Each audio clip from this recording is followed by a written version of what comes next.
Hello everybody, I'm City Councillor Paula Fletcher. I'm so happy tonight to be here for the launch of Bobby's latest book, Downfall. This guy is so amazing. He is a quintessential Riverdale resident. He has a feel for the city like very few others do. I really have to tell you about a time he came to Eastminster Church when former Mayor Rob Ford was going to cut all the libraries, and he stood there in front of hundreds of people and said, "We can't do that. Reading is so important. The city is so important. Our communities are so important." And I really am so grateful for that and all of the wonderful books that he's written. He captures the essence of our city. He's always on point. He's always on trend, the latest trend, as this new novel, Downfall, will show you. And tonight, I'm very honored to read a short passage to you from this book.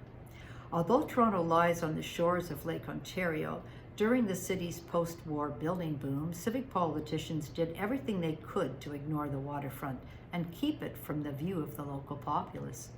The most egregious example of this was the Gardiner Expressway, named after Frederick C. Gardiner, a highways-obsessed 1950s alderman.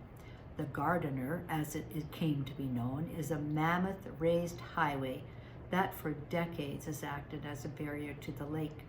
The nadir of this ignore the waterfront trend came in the late 1990s, when fly-by-night builders threw up a pair of Stalin-era-like concrete condominiums on the narrow strip of land between the Gardiner and the lake.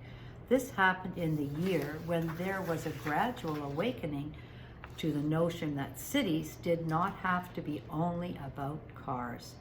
At the same time, the 1950s highways started to crumble. Since then, seemingly endless debates have raged about the raised road, an eyesore to most downtowners, a transit line for most suburbanites. Ideas were passed around ranging from burying the damn thing to ripping it out to simply leaving it alone. In the end, a small part was torn down, most of it stayed, and massive development has sprung up on both sides. Glass towers and a regenerating waterfront with widened sidewalks, outdoor cafes, and extensive bike and jogging paths.